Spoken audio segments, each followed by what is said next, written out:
안녕하세요, 블루트리TV입니다. 이번 시간에는 실수라는 주제를 가지고 시리즈 영상을 시작해 보려고 하는데요. 여러분들은 금융 업무를 보면서 실수하신 적이 있으신가요? 저는 ATM 기기에서 통장 정리를 할 때 정리해야 할 면을 잘못 넣어 다른 면의 거래 내역이 찍혀 나온 적이 있는데요. 은행에 방문하여 다시 제대로 거래 내역을 찍었지만 이처럼 누구나 금융 업무를 보면서 실수하신 적이 있을 겁니다. 이번 시간에는 잘못된 계좌 송금에 대해 알아보도록 하겠습니다. 영상을 시청하시기 전에 구독과 좋아요를 눌러주시면 감사하겠습니다.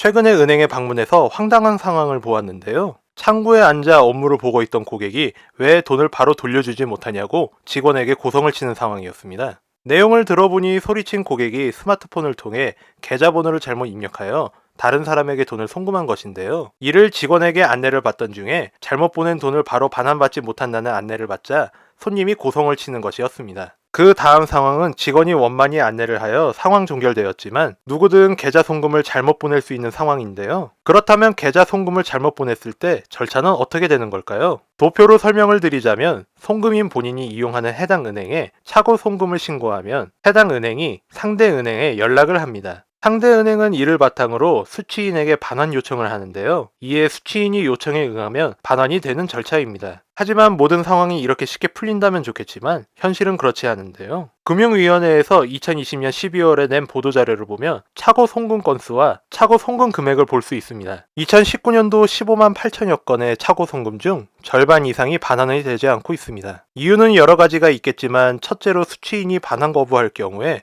은행에서는 이를 강제로 송금인에게 돌려주지 못합니다. 그러면 잘못 송금한 내 돈은 돌려받지 못하는 걸까요? 우선 수취인이 반환을 거부할 경우 부당이득금 반환 청구 소송을 진행해야 합니다. 문제는 이렇게 소송이 진행이 돼도 소송에 따라 다르겠지만 소송 기간이 최하 3개월부터 최대 1년까지 시간이 든다는 점과 소액을 돌려받기 위해 소송에 드는 비용까지 생각하면 피곤하고 지겨운 싸움이 될 수밖에 없습니다. 그렇다고 반환 거부한 수취인에게 불이익이 없는 것은 아닙니다. 횡령죄 혐의로 유죄 판결 시 5년 이하의 징역 또는 1,500만 원 이하의 벌금에 처해지니 법적으로는 처벌을 할 수 있습니다. 그리고 두 번째 이유로는 수취인의 통장이 대포 통장이거나 압류 통장일 경우인데요. 먼저 압류 통장 같은 경우는 쉽게 이야기해서 제3자에게 수취인의 통장이 압류가 걸린 경우로 수취인의 계좌에 있는 돈과 앞으로 들어올 모든 돈은 압류가 되는 것을 말합니다. 이럴 경우 은행 마음대로 송금인에게 돈을 반환할 수도 없습니다. 그 이유는 착오 송금으로 인해 부당 이득을 얻는 것이 은행이 아닌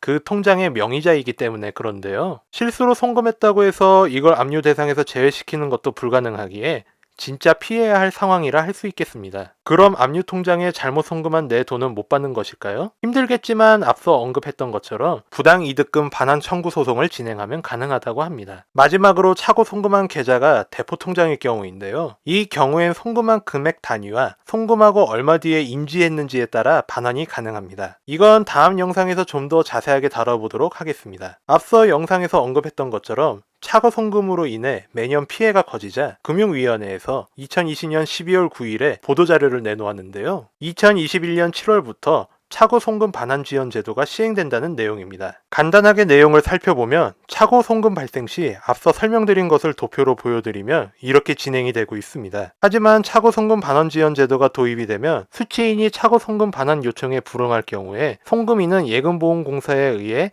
반환 지원 제도를 신청하여 착오 송금된 돈을 반환받을 수 있게 됩니다. 쉽게 풀어서 말하자면 나 대신에 예금보험공사가 나서서 상대방에게 돈을 반환하게끔 하는 것입니다. 이 과정에서 예금보험공사는 수취인에게 착오 송금 반환을 안내하여 이에 불응 시 법원의 지급명령 등을 통해 회수를 진행하게 됩니다. 또 착오 송금액이 회수될 경우에 예금보험공사는 회수 금액에서 회수 비용을 차감한 남은 금액을 송금인에게 지급하게 됩니다. 어떻게 영상은 잘 보셨나요? 단순한 실수가 이를 크게 만들어버리죠. 2021년 7월부터 시행되는 착오 송금 반환 지원 제도로 인해 앞으로 착오 송금으로 인한 송금인의 피해가 줄어들길 바라며 누군가에게 돈을 송금하실 땐 본인이 제대로 계좌번호와 이름, 금액을 입력했는지 마지막에 다시 한번 확인하는 습관이 착오 송금을 줄이는 길이라 생각이 드네요. 다음 영상에서 만나요.